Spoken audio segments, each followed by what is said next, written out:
અમુક નોંધોમાં વિવાદ કે એવા પ્રશ્નો જ્યારે લોકો લઈને આવતા હોય છે તો એના નિકાલને ખૂબ વર્ષો લાગી જતા હોય છે. પ્રજાને એવું લાગતું હોય છે કે સરકારી કચેરીના ખૂબ આંટાફેરા મારવા પડે છે. પબ્લિકની અમારેથી અપેક્ષા હવે છે કે આ ઝડપથી કામ થાય. મીડિયા ટ્રાયલનું સમય છે, મીડિયા પણ છે અને દરેક વસ્તુ આજે ઉજાગર છે, પણ અમે જે છે પ્રોસેસીસ છે એમના અને એ રીતે જ થાય જેનાથી કોઈને બીજાના હિત એમાં ખોરવાય નહીં. સરકારની ખૂબ સારી સ્કીમો આવે છે પણ ક્યાંક ને ક્યાંક લોકો રહી જાય છે. એ બહાર રહેતા હોય, માઇગ્રેટ થઈ ગયા હોય કે એમને પાસે કોઈ પુરાવા ના હોય. તો સંતૃપ્તિ અભિયાન એટલે દરેક જેટલી સરકારની ફ્લેગશિપ સ્કીમ છે એના માટે અમે સરકાર આખી પોપ્યુલેશનનું અરવલ્લીનું સર્વે કરી રહ્યા છે. અરવલ્લી જિલ્લો આદિવાસી જનતાનું પણ પ્રતિનિધિત્વ ધરાવે છે. આપણે અરવલ્લીમાં જે છે શામલાજી ભગવાનનું પણ અને એમનું નામ જે ત્યાંથી મળ્યું છે એ પણ આદિવાસી વિસ્તારથી જ આવે છે. કાળિયા ઠાકુર જે અનેરો નામ છે. તો ત્યાં પણ સરકાર અત્યારે પ્રવાસનમાં ખૂબ મોટા જે રોકાણ કરવા જઈ રહી છે કે લોકોને ત્યાં લાભ મળે, રોજગારી મળે. મહેસૂલી કોર જે કામ છે એ કેવા હોય છે, કેટલા હોય છે? મહેસૂલ એ ખૂબ વાસ્ટ સબ્જેક્ટ છે અને ખૂબ ઊંડાઈપૂર્વક જેમનો અભ્યાસ થઈ શકે એવું સબ્જેક્ટ છે. ગહેન સબ્જેક્ટથી લઈને સરલીકરણનું જે સેતુ છે એ મને લાગે છે ડિજિટલ ગુજરાતે પૂરું પાડ્યું છે. ગામડાઓમાં પણ પ્રોપર્ટી કાર્ડ એમના ઘરના નીકળે એના માટે સ્વામિત્વ યોજના આવી છે. એમનાથી લાભ શું થશે લોકોને કે એના ઉપર લોન પણ મેળવી શકે પોતાને ગામડાના ઘરમાં પણ. અમે બીજા કોઈને રજૂઆત કરીએ પણ કલેક્ટરશ્રીને રજૂઆત કરીએ તો કંઈક ફેર પડે એવું આમ જનતાના માનસમાં હોય છે. તો સર એમની રજૂઆતો છે તે આપના સુધી પહોંચે એ માટે સર કેવા પ્રયત્નો કર્યા છે આપે? ગયા વર્ષની વાત છે. યાત્રીઓ અહીંયાથી કેદારનાથની યાત્રા પર ગયા હતા અરવલ્લીથી. એ કેદારનાથ ગયા હતા 17-18 લોકોના ગ્રુપ હતા અને હું તે દિવસે રજા પર હતી. 3-3:30 વાગે સવારે ફોન આવ્યો ત્યાંથી એક અનનોન નંબરથી અને ત્યાંથી ફોન ઉપાડ્યું તો કે અમે કેદારનાથમાં ફસાયેલા છીએ. રસ્તામાં કોઈ રિક્ષા ચાલકનો અકસ્માત થઈ ગયો હતો.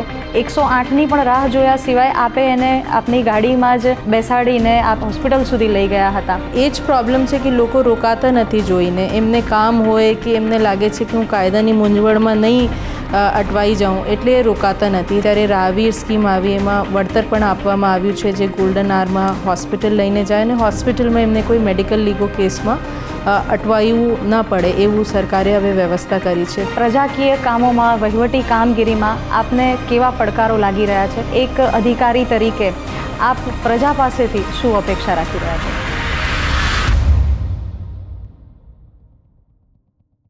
નમસ્તે.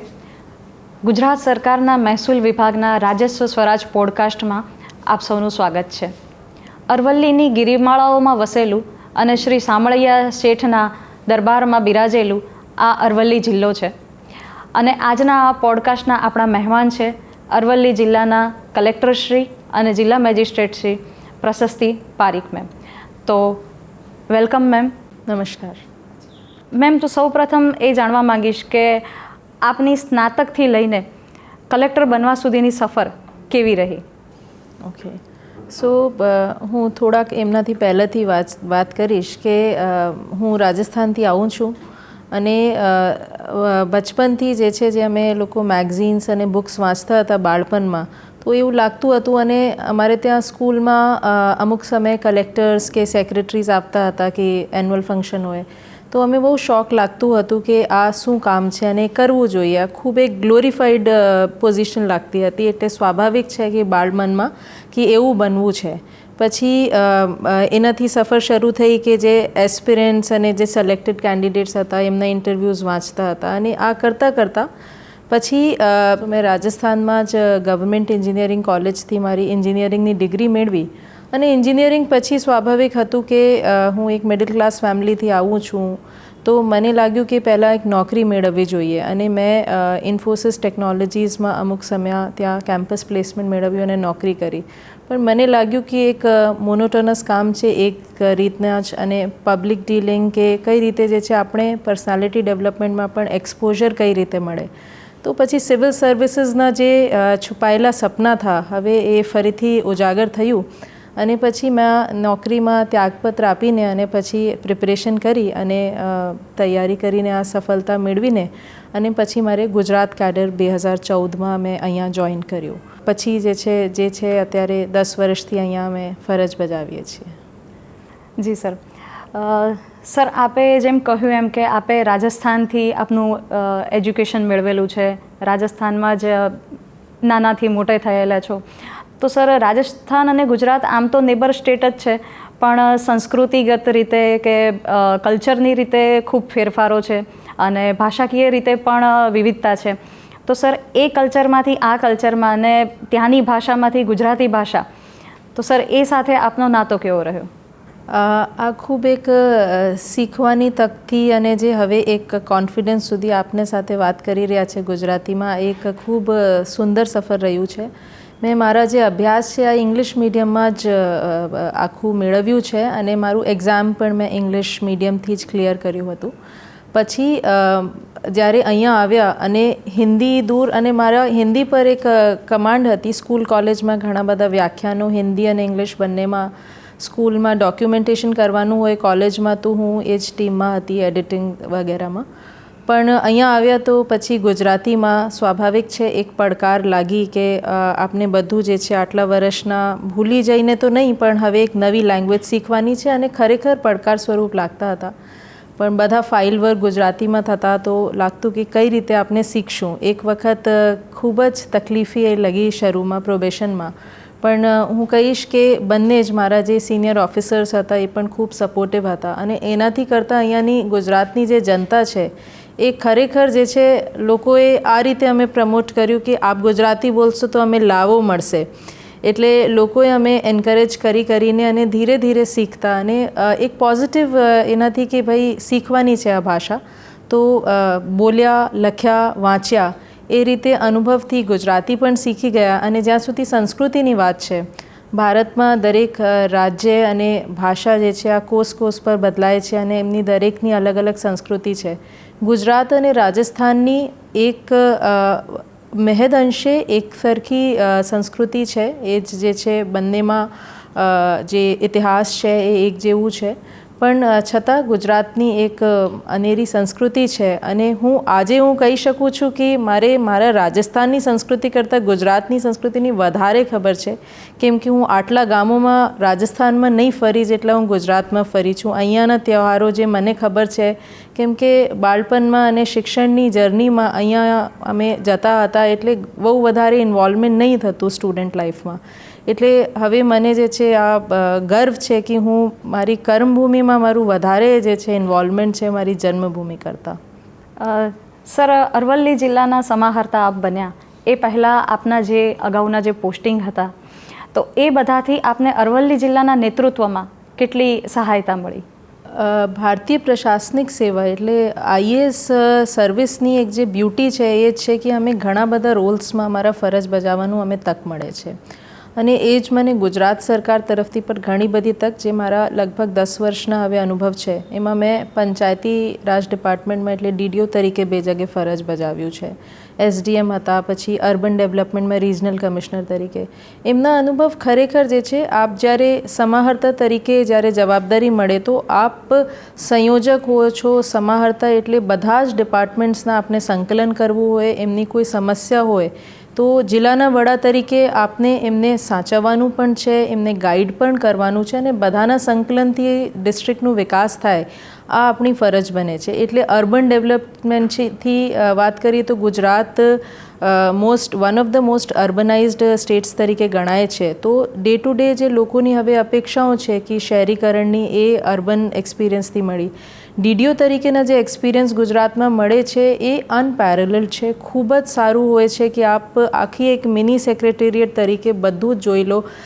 શિક્ષણથી લઈને હેલ્થ છે, રોડ્સ છે, પંચાયત કઈ રીતે કામ કરે છે, લોકશાહી ગ્રાઉન્ડ લેવલ પર, એ બધું શીખવા મળે. અને એમનું ખરેખર લાભ જે છે કે આપ જ્યારે કલેક્ટર બનીને અહીંયા ફરજ બજાવો તો એમાં ખરેખર આ લાભ મળે છે કે આપને કઈ રીતે પોલિસીઝનું અમલીકરણ કઈ રીતે કરવાનું છે. કે ગામડામાં ધારો કે કોઈ હું આપને એક નાનકડા ઉદાહરણ આપું કે અત્યારે અમે જિલ્લામાં એક અભિયાન ચાલુ કર્યું છે, જેમનું નામ અમે આપ્યું છે સંતૃપ્તિ અભિયાન. તો એમાં જે છે અમારું આટલું વર્ષને જે અનુભવ હતું કે સરકારની ખૂબ સારી સ્કીમો આવે છે પણ ક્યાંક ને ક્યાંક લોકો રહી જાય છે, એ બહાર રહેતા હોય, માઇગ્રેટ થઈ ગયા હોય કે એમને પાસે કોઈ પુરાવા ન હોય કે ક્યાંક ને ક્યાંક અમારી જ ક્ષતિ હોય કે અમે એ લોકો સુધી પહોંચી નહીં શક્યા ટ્રાઇબલ જેવા એરિયાઝમાં. તો સંતૃપ્તિ અભિયાન એટલે દરેક જેટલી સરકારની ફ્લેગશિપ સ્કીમ છે એના માટે અમે સરકાર આખી પોપ્યુલેશનનું અરવલ્લીનું સર્વે કરી રહ્યા છે અને એમાં જે અમે કચાસ મળશે, જે ઉણપ મળશે એમના અમે એ રીતે કેમ્પ કરીને એમને ટાર્ગેટ કરશું. તો હું કહીશ કે આટલા વર્ષના જે અનુભવ છે, જે જોવા મળ્યું છે એમાં પ્રોફેશનલના સાથે સાથે લોકોના અનુભવ કે કઈ રીતે લોકોની અહીંયા શું લાગણી હોય છે, કઈ રીતે, કેમ કે કલેક્ટર તરીકે પીપલ મેનેજમેન્ટ ખૂબ એક મોટું ફિલ્ડ છે. તો કઈ રીતે જે છે લોકોને આપણે કઈ રીતે સમજાવીને કામ કરાવી શકીએ, કદાચ એમની જે અપેક્ષા છે અને આપની અપેક્ષા છે એ વચ્ચેમાં કઈ રીતે સેતુ બનીને અને એક આખા જિલ્લાના જે વિકાસ થાય અને એક્સેપ્ટેબિલિટી પણ થાય એ રીતે અમે મને લાગે છે એ અનુભવથી મેં અહીંયા શીખ્યું છે. સર, અરવલ્લી જિલ્લો આદિવાસી જનતાનું પણ પ્રતિનિધિત્વ ધરાવે છે. તો સર, એમની સંસ્કૃતિઓ, પરંપરાઓ, રીત રિવાજો એ ખૂબ નોખા હોય છે એવું જોવા મળેલું છે. તો વહીવટીતંત્ર દ્વારા એમના આ સાંસ્કૃતિક જે વિવિધતા છે એની સાથે તાલમેલ બેસાડવા માટે કોઈ પ્રોગ્રામ કે એવું કંઈ કરવામાં આવે છે?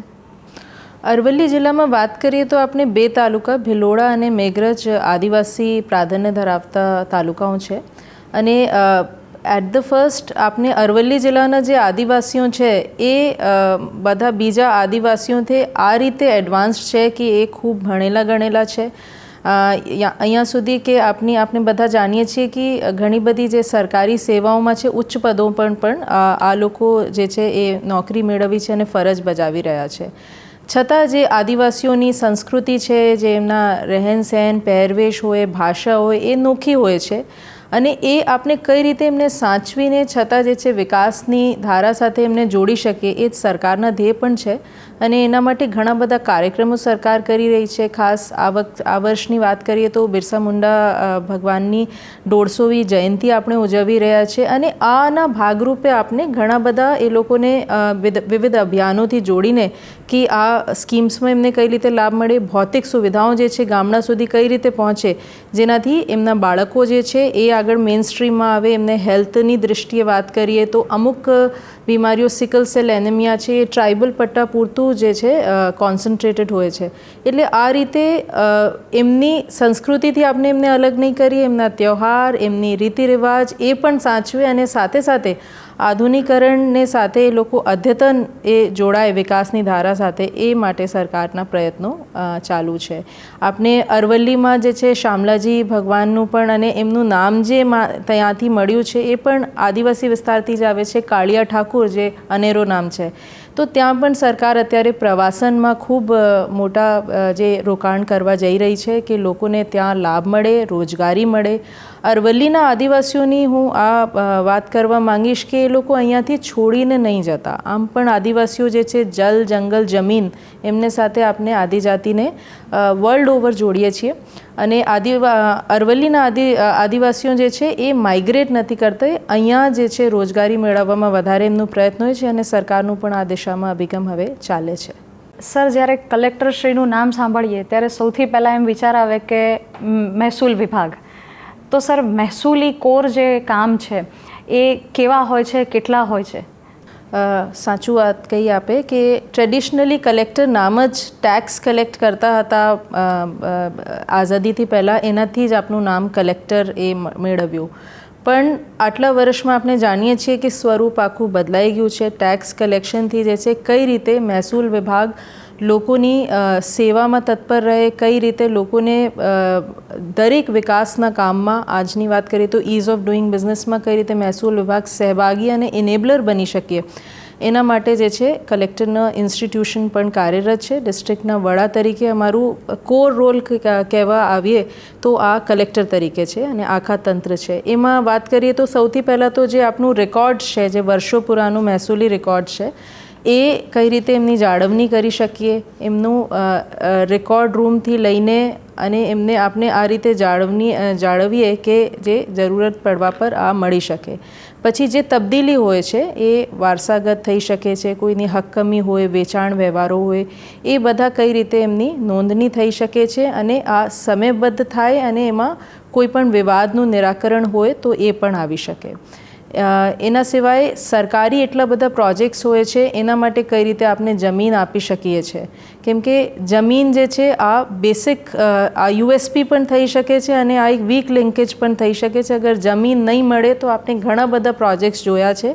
ગુજરાતમાં એવા ઘણા બધા પ્રોજેક્ટ્સ ગુજરાત સરકારને મળ્યા છે જે કોઈ બીજા સ્ટેટ્સમાં જમીનના અભાવમાં અહીંયા આવ્યા. એટલે એ રેવન્યુ જે આપણી કામગીરી રહી છે ગુજરાતની દરેક સમય સ્ટ્રોંગ રહી છે અને ખૂબ એક મોટી રિચ વારસા છે ગુજરાતની જે આપને મળી છે કે ખૂબ સારી રીતે રેકોર્ડ એડમિનિસ્ટ્રેશન અને રેકોર્ડ મેનેજમેન્ટ અહીંયા રહ્યું છે. એના સિવાય જે સરકારી પ્રોજેક્ટ્સ માટે નાના મોટા આપની આરોગ્ય કેન્દ્રથી લઈને સ્કૂલ માટે જમીન આપવાની હોય, સાથે સાથે રેગ્યુલેટરી રોલ કે સરકારી જમીન પર કોઈ બીજા દબાણ નહીં કરી લે. જે ખૂબ કિંમતી આજના સમયમાં સરકારની જે જમીનના ભાવો વધી રહ્યા છે એવામાં કોઈ ભૂમાફિયાઓ લોકોને હેરાન નહીં કરે, સરકારી જમીનને દબાણ નહીં કરી લે, એ પણ અમારી જવાબદારી છે કે આ રીતે અમે દબાણ અટકાવીએ. સર, આજે ડિજિટલાઇઝેશનનો યુગ છે. દરેક વસ્તુ હવે કોમ્પ્યુટર કે મોબાઈલથી સરળતાથી થઈ શકતી હોય છે.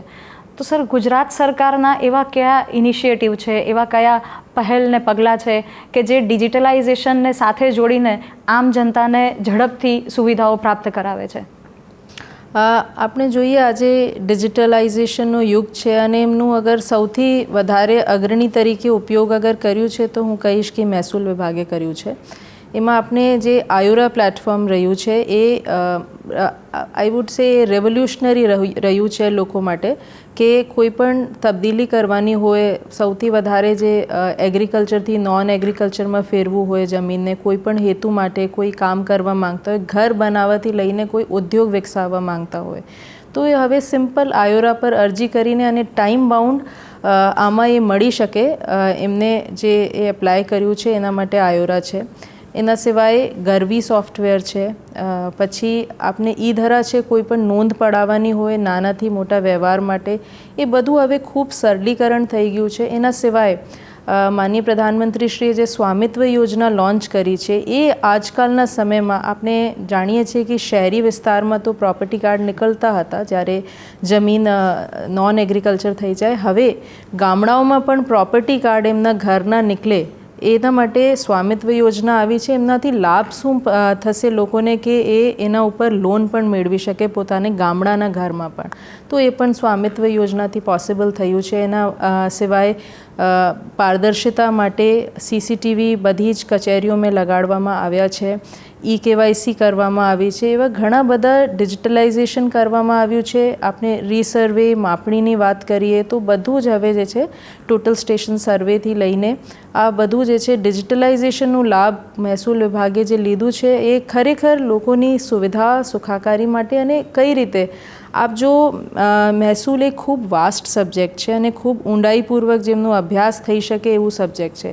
હવે વાસ્ટ ઊંડાઈપૂર્વક અને ગહેન સબ્જેક્ટથી લઈને સરલીકરણનું જે સેતુ છે એ મને લાગે છે ડિજિટલ ગુજરાતે પૂરું પાડ્યું છે. જી સર, આપે ખૂબ સરસ વાત કરી. સર, મહેસૂલ વિભાગ દ્વારા હમણાં જ કંઈક નવીન પગલાઓ લેવામાં આવેલા છે કે જેનાથી ખેડૂતોની સુખાકારીમાં વધારો થઈ શકશે. તો એ નવીન પગલાઓ વિશે આપ સર માહિતી આપશો. આપ જો કે કોઈ પણ નીતિ નિયમ જ્યારે આવે છે સરકારમાં એ સમયની માંગના લીધે આવે છે કે કોઈ પણ કોન્ટેક્સ્ટમાં પરિપ્રેક્ષ્યમાં એમને જોવું જોઈએ.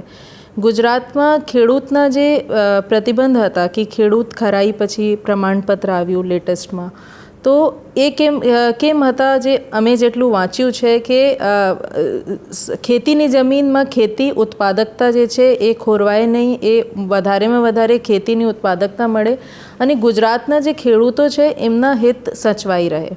પણ સમય બદલતા જાય છે, સમયની માંગ હોય છે. આજે વાત છે આપણે વાઇબ્રન્ટ ગુજરાત આટલા સમયથી સક્સેસફુલી કરી રહ્યા છે, ઇઝ ઓફ ડુઈંગ બિઝનેસની વાત કરીએ છીએ, આપણે વાત કરીએ છીએ કે કઈ રીતે, અને જમીન જે છે એમાં ક્રુશિયલ ફેક્ટર છે, ક્રિટિકલ ફેક્ટર છે કે જેના ઉપર વિકાસ સર્જે. તો આ સમયની માંગ સાથે ગુજરાત સરકારે પણ દરેક સમય સરકાર જે રિસ્પોન્સિવ નિર્ણાયક રહી છે એ પગલાં લીધા કે હવે ખેડૂત ખરાઈના પ્રમાણપત્રમાં જે છે આમાં ડેટ્સમાં રિલેક્સેશન કે અમુક સમય સુધી એ કરવામાં આવ્યા છે લેટેસ્ટ પરિપત્ર છે. પછી જે શરતોની વાત છે, જૂની શરતમાં જમીન હતી, નવી શરતમાં પહેલે મળી હોય, પછી જૂની શરતમાં સમય લાગતું હતું, એમાં પણ હવે શહેરી વિકાસ સત્તા મંડળોને સિવાય અને કોર્પોરેશન એરિયાઝના સિવાય આપના જેવા જે નાના ડિસ્ટ્રિક્ટ છે અરવલ્લી જેવા, એમાં તો બધી જ જે છે એક નોંધથી અમે આ બધું અમે જૂની શરત કરી દીધી. હવે પ્રીમિયમની જરૂરિયાત નથી પડતી. આ ખૂબ એક રેવોલ્યુશનરી પગલાં છે જે લોકોને અને લોકોએ એમને આવકાર્યું છે. અને મને લાગે છે કે મહેસૂલી વિભાગ જે છે એ સમયને સાથે ચાલે છે એવું સરકારે દરેક સમયે લોકોની માંગણી શું છે, વિકાસના એ વેગ કઈ રીતે મળી શકે એ સમયને સાથે જે છે એ રીતે પગલાઓ સરકારે લીધા છે. જનતાને ખૂબ સરળ રીતે તમામ કામો એમના થઈ શકે એ માટે સરકારે આ બધા પગલાં લીધેલા છે. પણ ઘણીવાર આપણે જોતા હોઈએ છીએ કે અમુક કાયદાકીય પ્રશ્નો જ્યારે પ્રજા લઈને આવતી હોય છે, અમુક નોંધોમાં વિવાદ કે એવા પ્રશ્નો જ્યારે લોકો લઈને આવતા હોય છે તો એના નિકાલને ખૂબ વર્ષો લાગી જતા હોય છે, ખૂબ લાંબો સમય લાગી જતો હોય છે ને પ્રજાને એવું લાગતું હોય છે કે સરકારી કચેરીના ખૂબ આંટાફેરા મારવા પડે છે. તો સર, એ માટેની આપણે શું રેમેડી અજમાવી છે? જે મેં આપને વાત કરી મહેસૂલી વિવાદોના નિરાકરણ, એ પણ મહેસૂલ વિભાગના એક મોટું ફંક્શન છે અને એમાં ઘણા બધા એક્ટ્સ હેઠળ અમે એક ક્વાસી જ્યુડિશિયલ ઓથોરિટી તરીકે અમારે તંત્રમાં મામલતદાર હોય કે નાયબ કલેક્ટર હોય કે કલેક્ટર હોય એ રીતે ફરજ બજાવીએ છીએ. અમે ક્વાસી જ્યુડિશિયલ ઓથોરિટી તરીકે કેસોની સુનાવણી રાખીએ છીએ. એના માટે ખૂબ એક સરસ પોર્ટલ IRCMS પોર્ટલ મહેસૂલ વિભાગ તરફથી ઘડવામાં આવ્યું છે અને એમાં ટાઈમ લિમિટ છે કે 6 મહિનાથી વધારે કોઈ પણ કેસ જવું નહીં જોઈએ. અમારે અરવલ્લી જિલ્લામાં અત્યારે લગભગ 3 મહિનાથી ઉપરના જ કોઈ કેસ નથી. એના માટે અમે કોર્ટમાં ડિસિપ્લિન રાખ્યું છે કે જ્યારે અમે કોર્ટની સુનાવણી રાખીએ એમાં 3 સુનાવણીથી વધારે કોઈ નહીં મળે. અને શરૂમાં એમાં રેઝિસ્ટન્સ કે લોકો તરફથી ડિલે હતું, પણ જે છે હવે બાર એસોસિએશન હોય કે લોકો હોય જે ખાતેદાર હતા એ લોકોએ પણ ખૂબ ડિસિપ્લિન એમાં જાળવ્યું છે અને આજની ડેટમાં અમારી પાસમાં એવી રીતે કોઈ પેન્ડન્સી નથી. એ રીતે જ ગણોતના કેસો હોય છે, બીજા જેટલા પણ અમે કેસોના નિરાકરણ કરીએ છીએ એક સમયસર થાય અને લોકોને એમાં પારદર્શિતા દેખાય કે ઓપન કોર્ટમાં કેસ ડિક્લેર થાય. એ રીતે લોકોને એમાં વિવાદમાં નિરાકરણ મળ્યું છે. એ નીતિ અમે અપનાવી છે. સર, આ ખૂબ એક સારું પગલું કહી શકાય કેમ કે પ્રજાના પ્રશ્નો જલ્દીથી નિકાલ આવે છે. સર, જમીનની વાત કરીએ તો સરકારને પણ વિવિધ કામો માટે, વિવિધ હેતુઓ માટે સરકારના બીજા અલગ વિભાગોને જમીનની જરૂરિયાત રહેતી હોય છે. તો સર, એ માટે આપણે જમીન ફાળવવા માટે કેવી પદ્ધતિ અપનાવતા હોઈએ છીએ? જે મેં આપને વાત કરી કે જમીન સૌથી ક્રિટિકલ ફેક્ટર છે કોઈ પણ ડેવલપમેન્ટ માટે. એટલે સરકારની એક આરોગ્ય કેન્દ્રથી લઈને, સ્કૂલથી લઈને, નાનકડી આંગણવાડી બાંધવી હોય થી લઈને મોટા કોઈ હાઈવે વિકસાવવા હોય, બધા માટે જમીનની જરૂરિયાત સૌથી પહેલાં હોય છે. એના સરલીકરણ માટે એક વહીવટી હુકમ 3 તરીકે અમે સરકારી ડિપાર્ટમેન્ટને જ્યારે જમીન ટ્રાન્સફર કરવી હોય એમાં અમે કરી શકીએ છીએ. તો એ ખૂબ ટૂંકા પ્રોસેસ છે અને જેનાથી સરલીકરણથી જમીન મળી શકે. પછી જેવા મોટા પ્રોજેક્ટ હોય અને પ્લાન મુજબ જ્યારે એમને કરવું હોય તો સંપાદનની જરૂરિયાત પડે છે. એમાં ખાનગી જમીનનું પણ સંપાદન થઈ શકે છે અને એમાં ખૂબ સરસ એક્ટ ભારત સરકાર તરફથી જે ઘડવામાં આવ્યા છે એમાં સારું લોકોને કોમ્પન્સેશન વળતર મળે છે. બાકી ગવર્મેન્ટ જમીનને પણ એમાં સંપાદન કરવું હોય તો એમનું પણ આખું એક એક્ટ છે જેમના અમે સમયસર અને લોકોની એક્સેપ્ટેબિલિટી થાય એ રીતે એમાં સંપાદન થઈ શકે છે.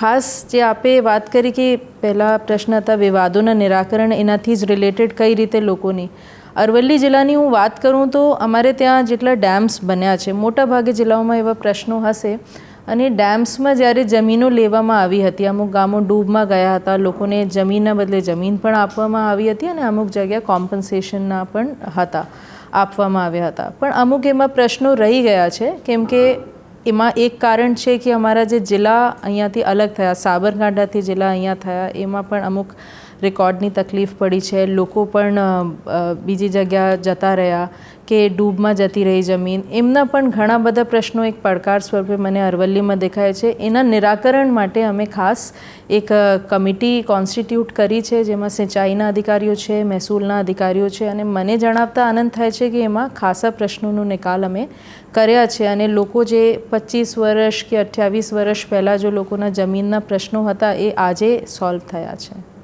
સર, કલેક્ટર તરીકે સામાન્ય નાગરિકોને આપના પાસેથી ખૂબ બધી અપેક્ષાઓ હોય છે કે અમે બીજા કોઈને રજૂઆત કરીએ પણ કલેક્ટરશ્રીને રજૂઆત કરીએ તો કંઈક ફેર પડે, એવું આમ જનતાના માનસમાં હોય છે. તો સર, એ તમામ આમ જનતાની આ જે અપેક્ષા છે, એમની રજૂઆતો છે, તે આપના સુધી પહોંચે એ માટે સર કેવા પ્રયત્નો કર્યા છે આપે? હું વ્યક્તિગત રીતે વાત કરું તો મને લાગે છે કે સૌથી પહેલાં જે અભિગમ કોઈ પણ અધિકારીના રહેવા જોઈએ કે એક્સેસિબલ થાય. આજે આપણે કોઈ ફ્યુડલ સ્ટેટમાં નથી બેસ્યા કે લોકોને એમના અધિકારીથી મળવા માટે જે છે એક કષ્ટ સહન કરવું પડે કે આ એક ટાસ્ક બની જાય. એ સમયબદ્ધ થઈ શકે છે, એમની કોઈ ટાઈમ ટેબલ થઈ શકે છે, પણ લોકોને માટે જ આપણે અહીંયા બેસ્યા છે. એટલે આ હું મારા અધિકારીઓને પણ એ જ સમજાવું છું કે આપણે લોકો માટે દરેક સમય અવેલેબલ રહેવા જોઈએ.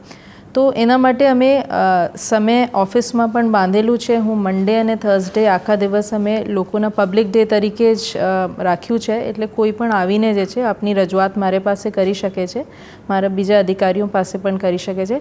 એના સિવાય અમે લોકોના સમયમાં લોકો પાસે જઈને, એટલે ગ્રામસભાથી હવે આગળ વધીને રાત્રિ સભા સરકારનું અભિગમ છે. એટલે રાત્રે લોકો નવરા પડે તો અમે એમને પાસે જઈને અને ત્યાંના શું પ્રશ્નો છે એ લોકો સાથે, અને ખૂબ સક્સેસફુલ તરીકે જે અત્યાર સુધી અમે ગામોમાં ગયા છે, લોકોએ ખૂબ આવકાર્યા છે આ ઇનિશિયેટિવ પણ, અને લોકોના જે પ્રશ્નો અમે ત્યાં પણ મળે છે. એના સિવાય સરકારના જે સ્વાગત પોર્ટલ છે, સ્વાગત અભિગમ છે, એમાં ગ્રામ સ્વાગત, તાલુકા સ્વાગત, જિલ્લા સ્વાગત અને રાજ્ય સ્વાગત, જ્યાં છેક રાજ્યના વડા માનનીય મુખ્યમંત્રી શ્રી સાંભળતા હોય, આ એક અનેરો ઇનિશિયેટિવ છે. અને આપણે બધા જાણીએ છીએ માનનીય પ્રધાનમંત્રીશ્રીના સમયથી ચાલે છે, અને ઘણા બધા રાજ્યો એમનાથી પ્રેરણા પણ લીધી છે. સો સ્વાગત પણ એક ખૂબ સારું અભિગમ છે, જેનાથી અમે લોકોની જે એમના ગ્રીવેન્સીસ છે એ મળે છે. જ્યારે ગામડાઓમાં જતા હોય, કોઈ તપાસણી માટે જતા હોય, મારી મહેસૂલની રેકોર્ડ તપાસણી હોય કે સપ્લાયની વ્યાજબી ભાવની દુકાનની તપાસણી હોય, એમાં પણ મારું અભિગમ રહે છે કે વધારેમાં વધારે ત્યાં લોકોથી મળીએ. વ્યાજબી ભાવની દુકાનમાં જઈએ તો લોકોથી પૂછીએ કે એમને ત્યાં કોઈ ગ્રીવેન્સ છે,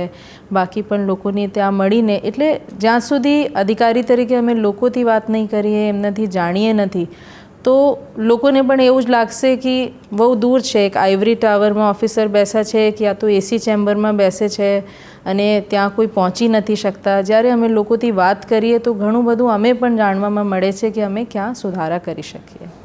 સર, કલેક્ટર સર તરીકે આપે મહેસૂલીને એ બધી કામગીરી સિવાય એક ડિઝાસ્ટર રિલેટેડ પણ કામગીરી કરવાની હોય છે કે જ્યારે ગુજરાતમાં કે ગુજરાતની બહાર આપત્તિ આવતી હોય છે ત્યારે વિશિષ્ટ કામગીરી કરવાની હોય છે. તો સર, એ વિશે આપ અમને સમજાવશો? સરસ પ્રશ્ન પૂછ્યો આપને. ડિઝાસ્ટર મેનેજમેન્ટ જે છે આ મહેસૂલી અધિકારીનું one of the most important works એમનું ડિઝાસ્ટર મેનેજમેન્ટનું હોય છે દરેક કેપેસિટીમાં. અને એ રીતે જ અમારું કરિયર ડેવલપમેન્ટ પણ શરૂથી અમે ગ્રૂમ આ રીતે જ થઈએ છીએ.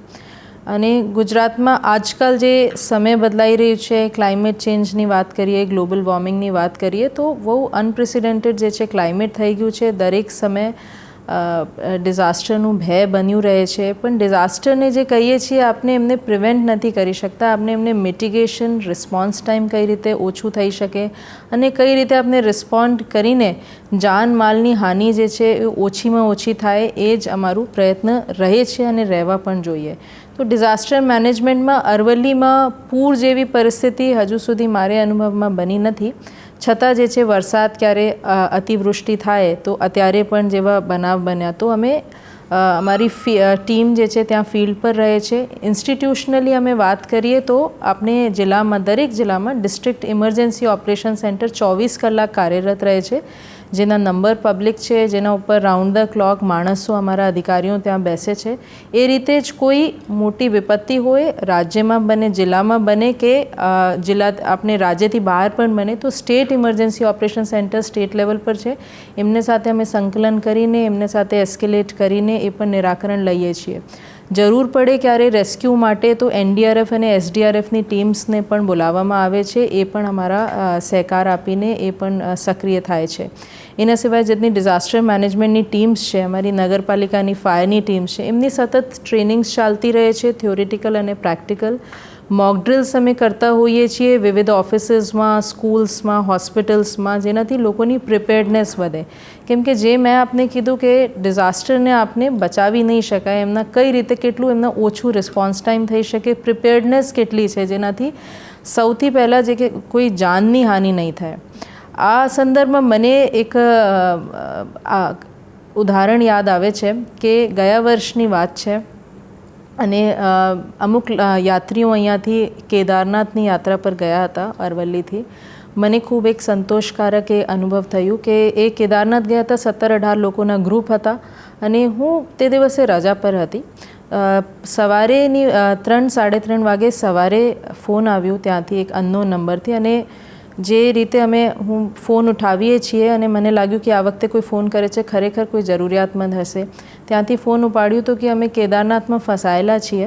અમે મારી ટીમને અહીંયા કીધું અને ડિસ્ટ્રિક્ટ ઇમરજન્સી ઓપરેશન સેન્ટરમાં પણ રેઝ કર્યું. પછી SEOCમાં સ્ટેટમાં અમે રેઝ કર્યું અને સાથે સાથે રુદ્રપ્રયાગના DM સાથે પણ મેં વાત કરી, ત્યાંના જિલ્લા વહીવટીતંત્ર સાથે. અને પછી એમને NDRFની ટીમે ત્યાં હેલ્પ કરી, આર્મીની ટીમને, અને પછી સુરક્ષિત એ લોકો જે અહીંયા આવ્યા અને એમને આભાર પ્રકટ કર્યો. એવા અમુક ઇન્સિડન્સીસ મને લાગે છે આપની આખી સેવામાં યાદગાર બની જાય છે અને ક્યારે આપણે એ અનુભવ થાય છે કે અમે કેમ નોકરીમાં જ નથી, કેમ અમે જન્મ લીધું કે અમે કોઈનો જીવ બચાવી શક્યા જ્યારે એમનું વૃત્તાંત સાંભળ્યું.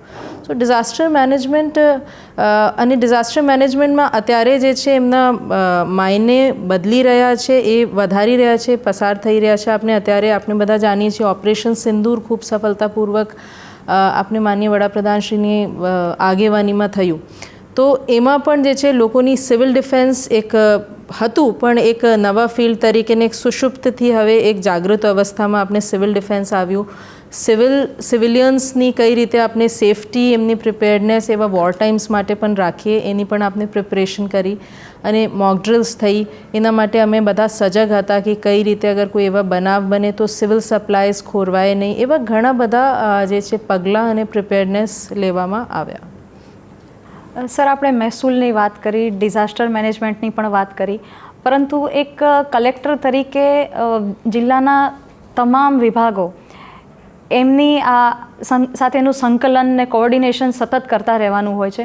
તો સર, એ સંકલનની કામગીરી કેવી રીતે થઈ શકે છે કે જેથી કરીને તમામ વિભાગોની વિકાસની યાત્રામાં એમનું જનભાગીદારી વધી શકે?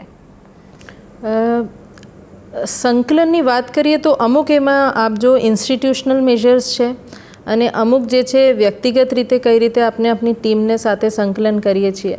મને લાગે છે આખું વહીવટીય તંત્ર જિલ્લામાં જે છે અમે એક પરિવાર જેવું જોવું જોઈએ કે બધા એમની પણ કોઈ સમસ્યા હોય તો એમનું અમે કઈ રીતે નિરાકરણ લઈ શકીએ કલેક્ટર તરીકે. ઇન્સ્ટિટ્યુશનલ મેજર્સની વાત કરીએ તો જિલ્લા સંકલન સમિતિ હોય છે, જેમાં દરેક વિભાગના અધિકારીઓ જે વડાઓ છે એ એમાં મેમ્બર્સ છે. એમાં એકબીજા ડિપાર્ટમેન્ટ સાથે કોઈને પ્રશ્ન હોય, કંઈ અટવાયેલું હોય તો એ મારી અધ્યક્ષતામાં ડિસ્કસ કરીને એમનું નિરાકરણ અમે લાવીએ છીએ. એના સિવાય કલેક્ટર લગભગ 150થી વધારે કમિટીઝમાં ચેરપર્સન તરીકે ફરજ બજાવે છે, જેમાં અધિકારીઓ હોય છે, પદાધિકારીઓ હોય છે, વિવિધ NGO, સિવિલ સોસાયટી ઓર્ગેનાઇઝેશન્સ હોય છે. આ બધા સાથે અમે દરેક રીતે અલગ અલગ રીતે સંકલન કરીએ છીએ, જેમાં બધું જ આવી જાય છે. આરોગ્યની કમિટીઝ હોય છે, પછી શિક્ષણની હોય છે, એમાં અમુક રેગ્યુલેટરી કમિટીઝ હોય છે, મેજિસ્ટ્રીરિયલ, એ બધી રીતે અમે જે છે આ રીતે સંકલન કરી શકીએ છીએ. એના સિવાય જ્યારે અમે ફિલ્ડમાં જઈએ છીએ તો અમે જે ગેરસરકારી લોકો જે મળે છે, જેમાં પદાધિકારીઓ હોય કે બીજા આગેવાનો થઈ શકે છે કે કોઈ સામાન્ય જાગૃત નાગરિક હોય, એમને સાથે વાત કરીએ, પ્રશ્નો મળે છે. પછી અમુક સમય અમે નીડ બેસિસ પર જરૂરિયાત પ્રમાણે પણ કમિટી બનાવીને કોઈ મુદ્દામાં સંકલનની જરૂરિયાત હોય તો એ કરીએ છીએ. સર, હાલમાં નેશનલ મીડિયામાં અરવલ્લી જિલ્લો ખૂબ પોઝિટિવલી ખૂબ ચર્ચામાં રહ્યો છે અને આપણે જોઈ રહ્યા છીએ કે રવિવારે ઘણા લોકો સાયકલ ઉપર સવાર થઈને સવારના પહોરમાં નીકળી રહેલા નજરે જોવા પડતા હોય છે. તો સર, એ વિશે આપ આમ જનતાને કંઈક કહેવા માગશો?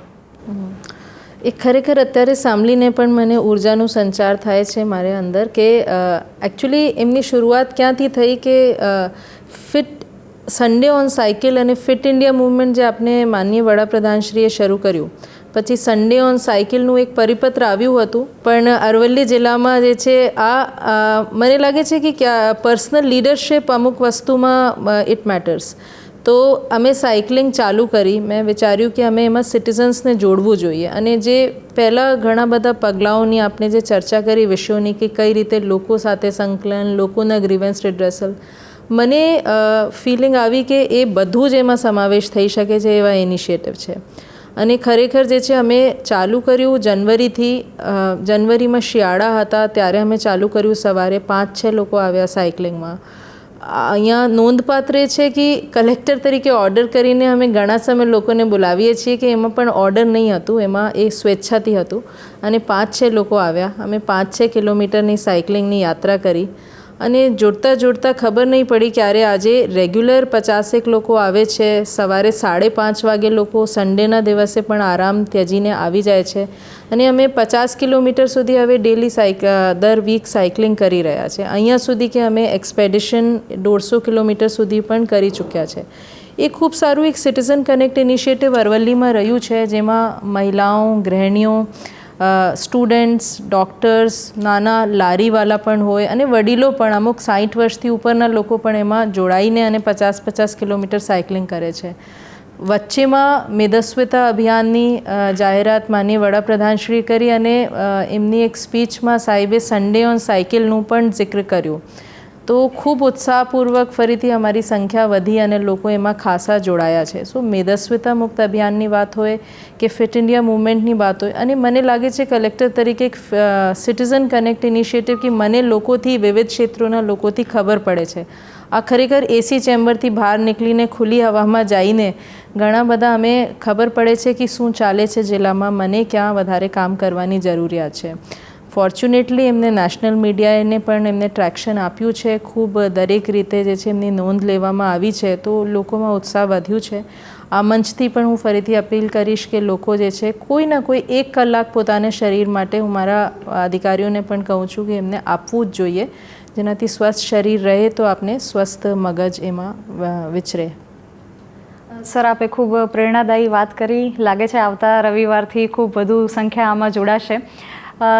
સર, એના સિવાય આ અરવલ્લી જિલ્લો આદિવાસી જનપ્રતિનિધિત્વ ધરાવે છે અને તેમની જમીન લગતી સેવાઓ પણ આપણે ઉપલબ્ધ કરાવતા હોઈએ છીએ મહેસૂલ વિભાગ. તો એ એમને ઝડપથી મળી રહે, સુવિધાપૂર્ણ રીતે મળી રહે, એ માટે સર કેવા પગલાં લેવામાં આવે છે? જમીનમાં જે આદિવાસીઓની જમીનના રક્ષણ માટે અમુક સરકારે કાયદા ઘડેલા છે, જેમાં આપણે કલમ 73 AA ની વાત એમાં મુખ્ય છે, જેમની વાત છે કે આદિવાસીને જમીન તબદીલી કરવાની હોય તો એ અમુક પ્રતિબંધોના હેઠળ કરી શકે છે, જેનાથી એમના હિત સચવાઈ રહે અને કોઈ એમની જમીન પચાવી પાડી નહીં શકે. તો એ સમયબદ્ધ થાય એ અમારું પ્રયાસ રહે છે. એના સિવાય અત્યારે ભારત સરકાર એના ઉપર ખૂબ ફોકસ કરી રહી છે કે આદિવાસીઓની જમીન અને એમના હિતોનું રક્ષણ થાય. તો ધરતી આબા અભિયાન આ વખતે ચાલુ કરવામાં આવ્યા છે, જેમાં દરેક જગ્યાએ કેમ્પ કરવામાં આવ્યા. 1 તબક્કા એમનું થઈ ગયું છે બધા ટ્રાઇબલ ગામોમાં. એના સિવાય અત્યારે જે લેટેસ્ટ આવ્યું છે આદિ કર્મયોગી અભિયાન આવ્યું છે, જેમાં આદિવાસીઓને સુવિધાઓ, યોજનાઓથી પણ આગળ વધીને એમનું એક સર્વાંગીણ વ્યક્તિગત વિકાસ થાય એના માટે ખૂબ સરસ અભિયાન એ ચાલુ કરવામાં આવ્યા છે, જે આદિ કર્મયોગી અભિયાન છે. એમાં અમે એક સેતુ પણ બનશે કે અમે ખબર પડશે કે એમની શું અપેક્ષાએ છે, શું પડકારો છે. તો આદિવાસીઓ માટે સરકારનું વિભાગ છે, ઇન્સ્ટિટ્યુશનલ સ્ટ્રક્ચર તો છે જ, પણ ગ્રાઉન્ડ લેવલ પર પણ ખાસ આદિવાસી વિસ્તારોમાં કોઈ તકલીફ નહીં પડે, એમને ગ્રાન્ટના સંદર્ભમાં હોય કે કોઈ યોજનાકીય લાભ આપવાનું હોય, એમના માટે સરકારનું ખાસ અભિગમ રહે છે. અને જ્યાં ટ્રાઇબલ તાલુકા જ્યાં હોય, અમારા જેવા જિલ્લામાં અમારા ખાસ ફોકસ રહે છે કે આદિવાસી ભાઈઓ અને બહેનોને કોઈ તકલીફ નહીં પડે. કલેક્ટર શબ્દ જે છે એ વહીવટી કામગીરી સિવાય એક સોશિયલ રિસ્પોન્સિબિલિટી ધરાવતો શબ્દ પણ છે, પરિભાષા પણ છે. તો સર, આપનું સામાજિક ક્ષેત્રે યોગદાન કેવું રહે છે સર? કલેક્ટર તરીકે જે આપણે વાત કરી કે આપણે સમાહર્તા તરીકે વાત કરી હતી, સંકલનની વાત કરી હતી, તો એ રીતે જ દરેક ક્ષેત્રમાં જે છે અમારી જવાબદારી બને છે. હું શરૂ કરું આરોગ્યથી વાત કરીએ તો આરોગ્યનું ટીબી મુક્ત અભિયાન હોય કે સિરિયસ મેટર્સ જેવા માતા મરણ અને બાલ મરણને કઈ રીતે અટકાવીએ, ટ્રાઇબલ એરિયા છે તો સિકલ સેલ એનિમિયાની વાત છે. તો એવી રીતે આવી બધી સમિતિઓમાં કઈ રીતે આપણે સુધારા કરી શકીએ, કઈ રીતે વધારે સારા રિઝલ્ટ લાવી શકીએ અને લોકોનું આરોગ્ય વધે, એના માટે કલેક્ટર તરીકે અમારું એમાં ઇન્વોલ્વમેન્ટ સઘન રહે છે. પછી શિક્ષણની વાત હોય તો શિક્ષણમાં અમે અહીંયા કોવિડના સમયમાં દરેક જગ્યા થયું હતું કે બાળકોના રિઝલ્ટ્સ ખરાબ થયા હતા, ખૂબ કપરી પરિસ્થિતિથી બાળકો પણ પસાર થયા હતા, અમુકે પોતાનું માતા પિતાએ ગુમાવ્યા હતા. તો અમે એક વર્ષ એક ઇનિશિયેટિવ ચલાવ્યું કે જ્ઞાનપથ, કે જેમાં બાળકોના રિઝલ્ટ અમે સુધારવા માટે, અને ખૂબ એન્કરેજિંગ રિઝલ્ટ 64%થી 85%નું રિઝલ્ટ અરવલ્લીએ મેળવ્યું.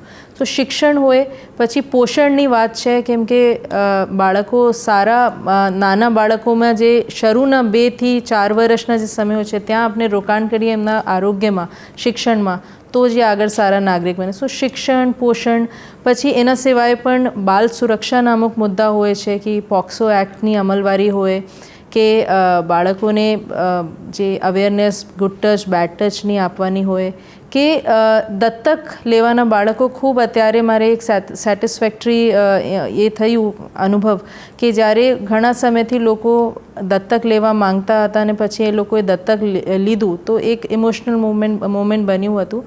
એટલા એવા સામાજિક તરીકે અમે ખૂબ જવાબદારીઓ છે. ડિઝાસ્ટરના સમયમાં જ્યારે કોઈ નુકસાની હોય, પશુ મૃત્યુ બની હોય કે ઘર કોઈનું તૂટી ગયું હોય કે નુકસાન થયું હોય, એમને સમયસર સહાય પહોંચાડવાની, એ બધા એક સામાજિક રોલ તરીકે જે છે અમે કલેક્ટર તરીકે આવે છે. મહિલા વિકાસની વાત હોય, અમે ઉજવણી તો કરીએ છીએ, બેટી બચાવો બેટી પઢાઓની વાત હોય, કોવિડમાં જે બાળકોએ પોતાના માતા પિતા ગુમાવ્યા એના માટે પાલક માતા પિતા યોજના છે, આ બાળકોને કઈ રીતે સાચવીએ. વચ્ચેમાં મેં સ્ટ્રીટ ચિલ્ડ્રન માટે એમને 100થી વધારે સ્ટ્રીટ ચિલ્ડ્રન આઈડેન્ટિફાય કરીને એમને કોઈના કોઈ યોજનાથી જોડવાના, એમને માતા પિતાને કોઈ રોજગારલક્ષી યોજનાથી જોડવાના, બાળકોને સ્કૂલમાં મોકલવાના. એવા ઘણા બધા અનુભવ જે મને લાગે છે કે કલેક્ટર તરીકે અમારી કરિયર ડેવલપમેન્ટ પણ અમારું થાય છે, સાથે વ્યક્તિગત વિકાસ થાય છે અને લોકોની સુખાકારીથી અમે ડાયરેક્ટલી કઈ રીતે કનેક્ટ થઈ શકીએ, આ એક કલેક્ટરના રોલમાં જોવા મળે છે. સર, અરવલ્લી જિલ્લાના સમાહર્તા તરીકે આપને કોઈ એવી કામગીરી, વિશિષ્ટ કામગીરી કે જે યાદગાર રહી જાય આપને માટે? અત્યાર સુધીના કાર્યકાલમાં મારી ટીમ સાથે ઘણા બધા એવા કામો થયા છે, પણ જે નોંધપાત્ર મને અત્યારે યાદ આવે છે એમાંથી દિવ્યાંગો માટે અમે 2023માં એક સર્વે હાથ ધરાયું હતું આખા જિલ્લાના દિવ્યાંગો માટે. એમને અમે લગભગ 800 જેવા નવા સર્ટિફિકેટ્સ આપ્યા, કેમ કે સર્ટિફિકેટ પહેલી સ્ટેજ છે કે એમને કોઈ પણ લાભ લેવું હોય તો. હવે એમના અમે મેજરમેન્ટ લીધા છે, જેમને આર્ટિફિશિયલ લિમ્સની જરૂરિયાત હોય એમના મેજરમેન્ટ લઈ લેવામાં આવ્યા છે અને હવે એમને આ સાધનો પણ પૂરા પાડવામાં આવશે. મહેસૂલી ક્ષેત્રે હું વાત કરું તો અમે અમારા કર્મચારીઓને, બધા જ મહેસૂલી કર્મચારીઓને અમે ક્લાસ 3 અને ક્લાસ 2ની ટ્રેનિંગ રાખી હતી મોટા પાયે, અને આ 2 મહિના સુધી ચાલી હતી. રાજ્ય સરકારી મહેસૂલ વિભાગે પણ અમારા અભિગમને માન આપીને અને બધા જિલ્લાઓમાં પણ એવા ઇન્સ્ટ્રક્શન આપ્યા હતા કે બધાઓ એવી તાલીમ. ખૂબ મને સેટિસ્ફેક્શન થાય છે કે અમુક લોકોએ, તલાટીએ કીધું કે અમે નોકરીમાં આવ્યા પછી પહેલી વખત આવી વિસ્તૃત ટ્રેનિંગ લીધી છે અને એમાં ખરેખર કામમાં પણ અમે એમના ફાયદા મળ્યા છે. રેકોર્ડનું વર્ગીકરણ, કોઈ પણ ઇન્સ્ટિટ્યુશન માટે હાઉસકીપિંગ ખૂબ એક ઇમ્પોર્ટન્ટ કામ હોય છે. અમારા જિલ્લા જ્યારેથી બન્યા ત્યારેથી પહેલી વખત આખા બધી મહેસૂલી કચેરીઓમાં રેકોર્ડનું વર્ગીકરણ કરવામાં આવ્યું. હવે બધું સારી રીતે અમારું રેકોર્ડ સચવાયું છે. નાનામાં નાના લોકોને ફાયદા થાય, અમે બહાર ખૂબ લોકોને લાભ જે છે સરકારી સ્કીમ્સમાં આપીએ છીએ, પણ ક્યાંક ના ક્યાંક ઘરમાં અંધેરા નહીં રહી જાય એના માટે અમારા મહેસૂલી ઓફિસીસ, પંચાયત ઓફિસીસના જેટલા વર્ગ 4 આઉટસોર્સિંગના સેવક કક્ષાના જે કર્મચારીઓ છે એના માટે અમે એક કોન્ટ્રીબ્યુટરી ઇન્સ્યોરન્સ સ્કીમ લીધી હતી. એમાં પોસ્ટલ ડિપાર્ટમેન્ટને સાથે અમે સહકારમાં સંકલનમાં રહીને અને એક પ્રીમિયમ, એમનું ફર્સ્ટ પ્રીમિયમ બધા અધિકારીઓ દ્વારા કોન્ટ્રીબ્યુટ કરવામાં આવ્યા હતા. એ પણ મને ખૂબ એક સેટિસ્ફેક્ટરી ઇનિશિયેટિવ લાગે છે. સન્ડે ઓન સાયકલની વાત થઈ, એ મારે હૃદયના ખૂબ નજીક છે આ ઇનિશિયેટિવ. સ્ટ્રીટ ચિલ્ડ્રનની પણ વાત થઈ અને એના સિવાય મેં આપથી ડિઝાસ્ટરની વાત કરી હતી અને એવા તો ઘણા બધા અત્યારે મને યાદ આવે છે કે લોકોએ જ્યારે કોઈ એક એવા ગામડાના નાનામાં નાના માણસ જેમનું કામ કોઈ પણ કારણથી અટવાયેલું હતું ઘણે સમયથી અને અમે રસ લઈને જ્યારે, તો એમના જે આભાર કરવાના જે રીત હતી, કોઈની આંખોમાં આંસુ હતા કે કોઈ જે છે આવીને જે અમને વાત કહી, એ અત્યારે પણ મને રૂવાડા ઊભા થાય છે. એવી ઘણી બધી કામગીરી આ સમય દરમિયાન રહી છે. જી સર, મહેસૂલનું કામ જોબ સેટિસ્ફેક્શનવાળું તો હોય જ છે, કેમ કે ડે ટુ ડે લાઈફમાં આપણે પબ્લિકને રોજે રોજ મળવાનું હોય છે. ખૂબ અમે એમાં બ્લડ ડોનેશન કેમ્પ્સ આ વચ્ચેમાં રાખ્યા કે ઓપરેશન સિંદૂર પછી ખાસા લોકોમાં ઉત્સાહ જોવા મળ્યું કે અમારું કામ ઓછું થયું કે લોકોએ આવીને જે છે બ્લડ ડોનેશન માટે એ તૈયાર થયા. સો એવા ઘણા બધા કામ, વૃક્ષારોપણનું કામ હોય, ગામડામાં સ્વચ્છતાનું કામ હોય, એવા ઘણા બધા કામ જે છે આ દરમિયાન અમે જે ખાસ વિશિષ્ટ કામગીરી કે જેનાથી સેટિસ્ફેક્શન મળ્યું એ જોવામાં મળ્યા. સર, કલેક્ટરશ્રીનો હોદ્દો જે આખો બોલીએ તો કલેક્ટરશ્રી અને જિલ્લા મેજિસ્ટ્રેટ એમ બોલવામાં આવતો હોય છે. તો સર, આ જિલ્લા મેજિસ્ટ્રેટની વિભાવના આપ અમને અને આમ જનતાને સમજાવશો? હું એક હિન્દી ભાષી સ્ટેટથી આવું છું અને હિન્દીમાં એમનું ટ્રાન્સલેશન કરીએ તો એ હોય છે જિલ્લા દંડાધિકારી. એટલે મેજિસ્ટ્રેટ, મેજિસ્ટ્રેસી અને દંડ આપવાની જે એમની સત્તા છે. કેમ કે કલેક્ટરની આપને વાત કરી જે એમના મહેસૂલી રોલ હતા, જે સામાજિક રોલ હતા કે કઈ રીતે વિકાસમાં એમનું જે રોલ છે એમની વાત થઈ, પણ સાથે સાથે જે છે ઓથોરિટી અને રિસ્પોન્સિબિલિટી સાથે ચાલે છે.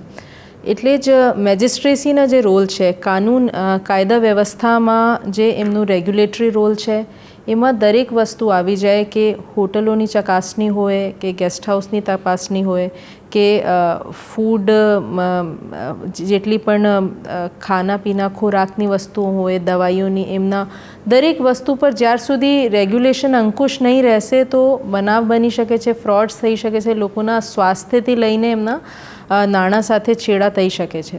તો એના માટે જે છે એક મેજિસ્ટ્રેસીનું રોલ છે. કોઈ પણ અગર સભા ભરાય તો ત્યાં પોલીસ તો એન્ફોર્સમેન્ટ આમ તરીકે એઝ ધ ફેસ ગવર્મેન્ટનું કામ કરશે જ, પણ જ્યારે એમાં મેજિસ્ટ્રેસી જે છે આપની લોકશાહી છે, તો આપના સંવિધાન જે લોકશાહી મુજબ આપના ઘડવામાં આવ્યા છે એમાં એ જ છે કે સિવિલિયન ગવર્મેન્ટ રહેશે અને સિવિલિયન રૂલ્સથી એ કામ કરવામાં આવશે અને પોલીસ એમનું એક એન્ફોર્સમેન્ટ આર્મ રહેશે. તો જેટલા પણ મેજિસ્ટ્રેસીના રોલ્સ છે એમાં અમુક જે ફટાકડાની વાત હોય કે પેટ્રોલ પંપની હોય એમાં એનઓસી ઇસ્યુ કરવાની હોય, એવા ઘણા બધા કામો જે છે, આર્મ્સ લાઇસન્સ જે આપવાના હોય કે આપના જે છે ખૂબ અગેન અમારે ઇન્ડિયાની વાત કરીએ તો એમાં આર્મ્સ અમુક દેશોની રીતે અમારે એ કોઈ અધિકાર નથી કે દરેક માણસ જે છે શસ્ત્ર રાખે. તો એના પણ અંકુશ આવે જેનાથી સમાજમાં શાંતિ, કાયદા વ્યવસ્થા જળવાઈ રહે. એના માટે જે છે કલેક્ટરનું ડિસ્ટ્રિક્ટ મેજિસ્ટ્રેટ તરીકે રોલ હોય છે. એમાં ખાસ અમારું બાકી બીજા પણ ડિપાર્ટમેન્ટ્સ રહે છે જેમને એમને ડિપાર્ટમેન્ટ્સમાં જે રેગ્યુલેશન કરવાનું હોય, ખાસ પોલીસ સાથે જે અમારું સંકલન રહે છે, આ રોલ રીતે રહે છે.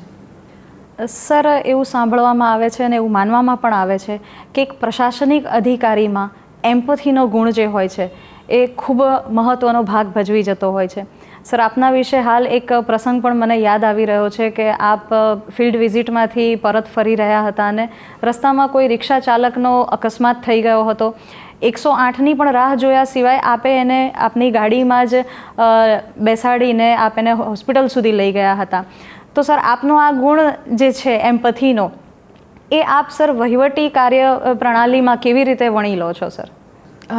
એકચ્યુઅલી જે છે એમાં વ્યક્તિગત અને આધિકારિક બંનેનું મિશ્રણ હતું કે હું ફિલ્ડ વિઝિટથી આવી રહી હતી, ટૂંકમાં કહું તો, અને રસ્તામાં જે છે એક પિકઅપ વેન હતી અને એ ઝાડ સાથે એક્સિડન્ટ થઈ ગયું એમનું અને પછી જે 2 ભાઈઓ હતા એ ઇજાગ્રસ્ત થયા અને હું નવી જ હતી જિલ્લામાં અને 108ને ટ્રાય પણ કર્યું પણ એ ચાલી પણ ગઈ હતી, 108 પણ ચાલુ થઈ ગઈ હતી. પણ મને એટ ધ મોમેન્ટ એ જ લાગ્યું કે આપણે ટાઈમ નહીં વેસ્ટ કરવું જોઈએ. ગોલ્ડન આવર, આ લોહીગ્રસ્ત હતા, ઇજાગ્રસ્ત હતા માણસ, એટલે અમે બંનેને મારી ગાડીમાં બેસાડીને અને જે છે અમે હોસ્પિટલ લઈને ગયા અને સદનસીબે બધા બચી ગયા. ડૉક્ટરે પણ કીધું સમયસર. મને લાગે છે જે આપણે એમ્પેથીની વાત કરી, અમે ક્યાંક ના ક્યાંક નોકરીમાં આટલું બધું જોઈ લઈએ છીએ કે જ્યારે એક સામાન્ય નાગરિકે નહીં જોયું હોય. એક્સિડન્ટ્સ હોય, અત્યારે જ્યારે આ અમદાવાદની વિમાન દુર્ઘટના બની, એવા જે અમે પરિવારોથી મળવા ગયા તો જે દૃશ્ય અમે જોયા, અને આમાં હું કહીશ કે મહિલાઓ તરીકે આપણે એવી ઘણી બધી વસ્તુઓથી જે છે આપણે પાછળ કે અલગ રહીએ છીએ કે આપણે કદાચ ફેમિલીમાં આ બધું જોયા જ નહીં હોય. લોહી, એવા એક્સિડન્ટ્સ, એવા કોઈ બનાવો, કોઈ એવા ગુનાના બનાવો, તો ક્યાંક ના ક્યાંક જ્યારે આપણે જોઈએ છીએ અને પછી વહીવટી યાત્રામાં આપણે આટલું ઘણું બધું જોઈ લઈએ છીએ, કેમ કે દરેક વસ્તુમાં આપણે અગર નરમ પડી જઈએ તો આપણે કદાચ કામ નહીં કરી શકતા. એટલે આપણે સ્ટ્રોંગ રહેવામાં એવું થાય છે કે ક્યાંક ના ક્યાંક આપણે મશીન નહીં બની જઈએ કે આપણે આ ભૂલી જઈએ કે માનવ સંવેદના શું છે, લાગણી શું છે, માનવના ઇમોશન શું છે. તો આ એમ્પેથી બની રહે એક અધિકારીમાં, એક વહીવટીતંત્રમાં એ ખૂબ જરૂરી છે. અને જ્યારે જિલ્લાના વડા તરીકે આપણે એવી કોઈ વસ્તુ કોઈ જાણી વિચારીને નથી, આ જે છે અંદરથી આવે છે, જ્યારે એ થાય તો ખરેખર બધા આપણે અધિકારીઓને આ મેસેજ મળે છે લોકોને. ખાસ કરીને એક્સિડન્ટ્સની જે વાત છે એ જ પ્રોબ્લેમ છે કે લોકો રોકાતા નથી જોઈને. એમને કામ હોય કે એમને લાગે છે કે હું કાયદાની મૂંઝવણમાં નહીં અટવાઈ જાઉં, એટલે એ રોકાતા નથી. સરકારે એમના માટે સ્કીમ પણ કોર્ટના આદેશથી પણ એમાં થઈ કે ગુડ સેમેરિટન સ્કીમ છે સરકારની.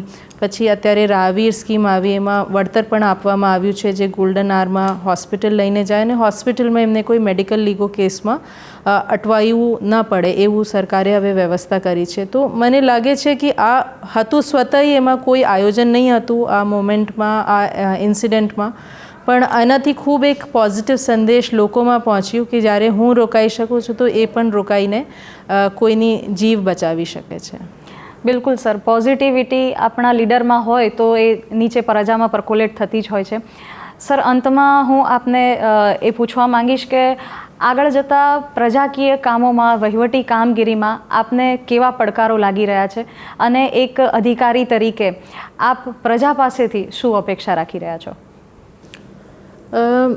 અક્સર જે છે આપણે પહેલે પણ વાત કરી કે એક તો હું 2-3 લેવલ્સ પર એમની વાત કરી કે જે સમય બદલાનું છે, જે પરિપ્રેક્ષ્ય બદલાનું છે, લોકોની જે સ્થિતિ બદલાની છે, આર્થિક રીતે હોય કે એમના શૈક્ષણિક ધોરણ હોય, જે બદલાયું છે એના લીધે બધું જ બદલાયું છે. લોકોની અપેક્ષાઓ હોય, અમારી જે અપેક્ષાઓ લોકો સાથે છે, અમારી જે જવાબદારીઓ છે અને અમારી જે પ્રિપેર્ડનેસ અને રિસ્પોન્સ ટાઈમ જે રહેવું જોઈએ એ બધું એ રીતે જ, કેમ કે કોઈ પણ વસ્તુ જે છે સમય સૌથી અગ્રણી છે, સમયના લીધે જ બધું થાય છે. સો જેમ આપને વાત થઈ કે કદાચ લોકોને એવું લાગતું હોય કે કલેક્ટર જે છે એ સર્વ સત્તાધિકારી છે, કે એમને જે છે એસી ચેમ્બરમાં, ગાડીમાં જે પણ એમને બહારનું માળખા દેખાતું હોય એ ખૂબ ઇમ્પોઝિંગ હોય છે, એમને લાગતું હોય, પણ જવાબદારીઓ પણ આટલી બધી છે. આ ચોમાસાનું સમય છે, બધાને જ લાગે છે કે કંઈ ફરવા જઈએ, પણ ચોમાસામાં ખાસ કરીને રેવન્યુ ડિપાર્ટમેન્ટની બધી રજાઓ જે છે એ કેન્સલ થઈ જાય છે, કેમ કે વરસાદનું ડિઝાસ્ટરનું સમય હોય છે, એમાં અમે રહેવા જરૂરી છે અને અમે સહર્ષ રહીએ છીએ કે લોકોને અમારી જવાબદારી માનીને અમે રહીએ છીએ કે અમે નહીં રહેશું તો લોકોની જે અપેક્ષાઓ છે, એક તો અમારી જે પડકારો છે, મને લાગે છે કે સિવિક સેન્સ સૌથી વધારે જરૂરી છે કે લોકોમાં હવે નાના ગામડાઓમાં જે છે નાની ઝઘડાઓના લીધે કે ખેતના રસ્તાથી લઈને ટોલરન્સ, સહિષ્ણુતા બહુ ઓછી થઈ ગઈ છે. એના કારણે થાય છે શું કે અમારું ધ્યાન જે છે નાના ઝઘડાઓ પર વધારે કેન્દ્રિત થાય છે, કેમ કે વધારે હોય છે નંબરમાં અને અમે રિસ્પોન્સ તો પબ્લિકને કરવું જ હોય છે.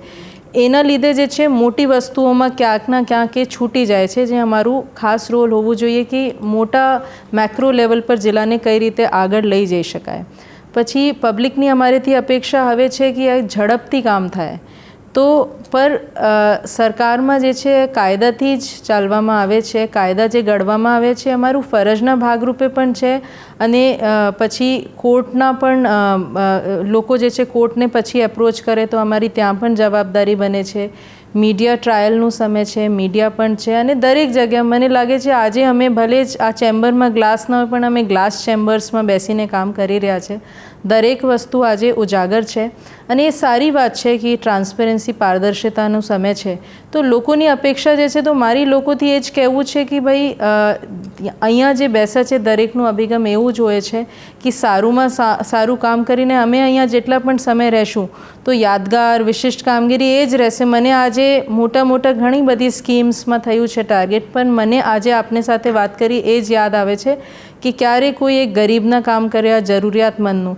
તો અભિગમ બધાનું એ જ રહે છે, પણ અમે જે છે પ્રોસેસીસ છે એમના, અને એ રીતે જ થાય જેનાથી કોઈને બીજાના હિત એમાં ખોરવાય નહીં. એક તો આ છે. સિવિક સેન્સ જે છે કે લોકો સ્વચ્છતા રાખે, પાણીના બગાડ નહીં કરે, અગર એ લોકોની રિસ્પોન્સિબિલિટીમાં અને એકબીજા સાથે જવાબદારીપૂર્વક વર્તન કરે. જ્યારે અહીંયા કોઈ ગ્રીવન્સ આવે છે અને અમે ગામડામાં જઈને વાત કરીએ છીએ તો ખબર પડે છે કદાચ એમની અંગત કોઈ ઝઘડા હતું જેના લીધે એમને આખે તંત્રને ત્યાં હાજર રાખ્યું, અને કોઈ જાહેર હિતનું પ્રશ્ન નહીં હતું, અને એમને હતું કે હવે જ્યારે અમે ત્યાં પહોંચી જઈએ તો પછી એમના એ સેટલ થઈ જાય છે. તો એક સહિષ્ણુતા, ટોલરન્સની, કેમ કે એ જે છે અમે જે કરશું એ જ બાળકો શીખશે. તો પડકારો ખૂબ હોય છે, પણ બધાનું જ્યારે સપોર્ટ મળી જાય છે તો અમે એઝ અ ટીમ જ્યારે કામ કરીએ છીએ તો ઘણું બધું કરી શકીએ છીએ. આજે મીડિયાનું, સોશિયલ મીડિયાનું ટાઈમ છે, એ એક સ્ટ્રેન્થ પણ છે અને એક પડકાર પણ છે. સ્ટ્રેન્થ છે કે અમે લોકો સાથે ડાયરેક્ટ સેકન્ડ્સમાં કનેક્ટ થઈ શકીએ છીએ. પડકાર એ છે કે સોશિયલ મીડિયામાં જે છે બધું વેરીફાઈ નહીં થઈ શકતું. લોકો અમુક જે છે ફેક ન્યૂઝ એવું પણ એમાં પોસ્ટ કરે છે, અને જેનાથી અમારી છાપ એમને રિબટલ કરવામાં અમે જે છે સમય અને એફર્ટ જાય છે, અફવાઓ એનાથી ફેલી જાય છે. તો મારું એક લાઇનમાં આપ બધાને એ જ સંદેશ છે કે અરવલ્લી જિલ્લા વહીવટીતંત્ર પૂરા જે છે મારે સાથમાં મારા આખા જે પરિવાર છે, વહીવટી પરિવાર, અમે એક્સેસિબલ છીએ. આપને જે પણ સમસ્યા હોય આપ અહીંયા આવો, પણ એક રિસ્પોન્સિબિલિટી અને ઓથોરિટી જે છે સાથે ચાલવી જોઈએ. એટલે જે નાગરિકો છે એ પણ પોતાનું ફરજ નિભાવે, અને એ રસ્તામાં એમને જે જરૂરિયાત પડે તો અમે એમને સાથે ખભે તે ખભા મળાવીને ઊભા છીએ. એટલે આપને બધા જે છે અરવલ્લીની સુખાકારી માટે શું કરી શકીએ એ અમે એમના માટે તત્પર છીએ. સર, એક કલેક્ટર સર તરીકે ખૂબ જ વ્યસ્ત દિનચર્યા હોય છે, ને એની વચ્ચેથી આપે આટલો સમય કાઢ્યો અને પ્રજાજોગ આટલી સરસ માહિતી આપી એ બદલ sir thank you. Thank you.